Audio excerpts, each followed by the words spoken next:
Halo semua, kali ini saya akan menjelaskan apa itu adat dan hukum adat. Istilah adat berasal dari istilah bahasa Arab, yaitu adatan, yang berarti kebiasaan. Menurut KBBI, adalah aturan yang lazim dituruti atau dilakukan sejak dahulu kala. Oleh karena itu, adat ini bisa kita temui di kehidupan kita sehari-hari. Setiap orang mempunyai ras, agama, dan suku yang berbeda-beda. Ras, agama, dan suku ini pula mempunyai kebiasaan-kebiasaan yang berbeda pula. Maka, tak jarang kebiasaan ini menimbulkan sebuah gesekan yang berdampak positif maupun negatif. Ada beberapa tokoh ahli yang mendefinisikan apa itu adat. Yang pertama, Sukanto. Menurut Sukanto, adat istiadat memiliki pengaruh dan ikatan kuat dalam masyarakat. Ikatan ini bergantung dan mendukung kebiasaan dalam masyarakat. Yang kedua, Raden Supomo. Menurut Raden Supomo, adat istiadat merupakan hukum adat atau sinonim dari hukum tidak tertulis. Hukum sebagai konveksi di badan hukum negara dan hidup menjadi peraturan kebiasaan pada kehidupan kota dan desa. Yang ketiga, Jalaluddin Tunsam. Menurut Jalaluddin, adat istiadat adalah satu gagasan yang mengandung nilai kebudayaan, kebiasaan, norma, dan hukum di suatu daerah. Ada sanksi tertulis dan tidak tertulis jika hukum adat tidak dipatuhi. Yang keempat, Koen Cakraningrat.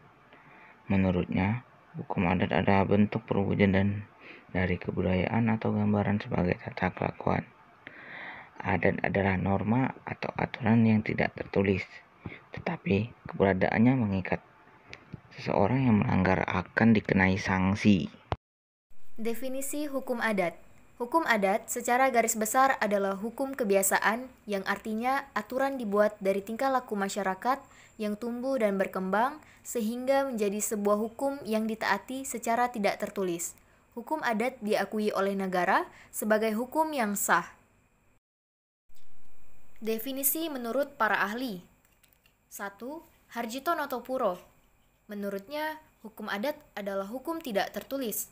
Masyarakat menganggap adat istiadat menjadi pedoman hidup untuk keadilan dan kesejahteraan. 2. Van Vollenhoven. Hukum adat adalah keseluruhan aturan tingkah laku masyarakat yang aturannya berlaku dalam daerah tertentu dan ada sanksi yang sesuai. 3. Terhar. Menurutnya, hukum adat adalah keseluruhan peraturan yang menjelma dalam keputusan-keputusan dari kepala-kepala adat dan berlaku secara spontan dalam masyarakat. 4. Dr. Sukanto SH. Menurutnya, hukum adat adalah kompleks adat-adat yang pada umumnya tidak dikitabkan, tidak dikodifikasikan, dan bersifat paksaan, serta mempunyai sanksi sehingga mempunyai akibat hukum. Definisi menurut pandangan kami. Adat adalah sebuah norma atau aturan yang pada akhirnya membentuk sebuah kebiasaan di dalam tingkah laku masyarakat di kehidupan sehari-harinya. Hukum adat adalah aturan-aturan yang timbul untuk bisa mengawasi tingkah laku masyarakat atas tersebarnya adat-adat yang memiliki akibat hukum.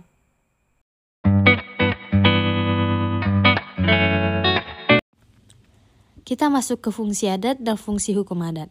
Nah, fungsi adat di sini adalah sebagai acuan sistem norma atau tata kelakuan masyarakat, kemudian untuk memperkuat integritas pola perilaku masyarakat, dan sebagai media untuk saling hidup rukun dan menjunjung tinggi kebersamaan. Untuk fungsi hukum adat adalah secara efektif mengatur kehidupan masyarakat, walaupun hukum tertulis dalam perkembangannya telah mengatur bagian terbesar dalam aspek kehidupan masyarakat.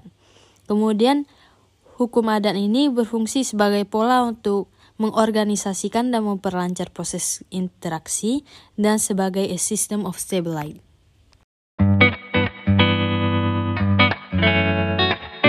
Tujuan adat dan hukum adat. Tujuan adat adalah pemandu sikap serta perilaku di masyarakat. Contohnya adalah sebagai dasar pengatur etika, fungsi norma setempat, dan dasar peraturan dan larangan. Hal ini dikarenakan adat adalah sebuah kebiasaan. Kebiasaan ini menjadi suatu limitasi akan baik atau buruknya sebuah aktivitas yang dijalani.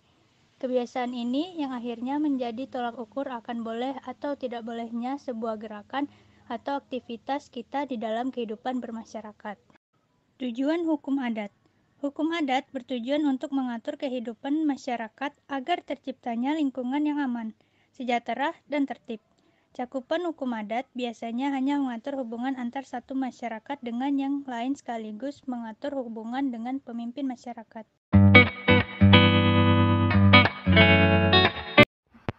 Ada beberapa contoh adat yang ada di Kalimantan. Yang pertama, ngabayon. Ritual ngabayon ini diadakan oleh salah satu suku di Kalimantan Barat, yaitu suku Dayak Saloko. Ritual ini adalah sebuah ritual upacara tutup tahun yang bertujuan untuk mengungkapkan rasa puji syukur kepada mereka, terutama terhadap hasil panen mereka. Yang kedua, wadian. Masih dengan suku Dayak di Kalimantan Barat, upacara yang bertujuan untuk mengobati orang sakit ini dilakukan oleh suku Dayak Bawo atau Belian. Yang ketiga, gawai makai tahun. Mereka tidak jauh berbeda dengan ngabayon. Acara gawai makai tahun ini adalah acara yang diselenggarakan atas dasar rasa syukur masyarakat kepada petara atau Tuhan mereka atas segala rezeki yang telah diberikan. Tradisi ini juga bertujuan untuk memohon berkah untuk tahun yang akan datang. Selanjutnya, contoh hukum adat di Kalimantan. Yang pertama, hukum adat Dayak Kalis. Hukum adat ini terdiri atas dua hukum, yaitu hukum pokok dan hukum tambahan. Hukum pokok ini berisi sanksi adat seperti gong, blanga, tawa, dan sebagainya.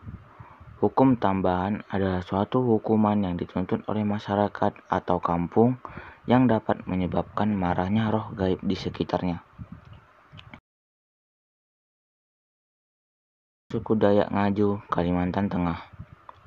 Aturan dari pernikahan ini adalah di mana seseorang akan dikawinkan dengan anak dari teman akrab orang tuanya atau kedua keluarga yang sudah lama tidak bertemu. Dapat diikat kembali dengan adanya sebuah perkawinan. Yang ketiga, tradisi perkawinan suku Banjar, Kalimantan Selatan. Hukum adat ini juga terdiri atas dua hukum, yaitu kawin langsung dan kawin gantung. Kawin langsung adalah perkawinan yang dilaksanakan setelah pembicaraan peminang telah mencapai kesepakatan kata.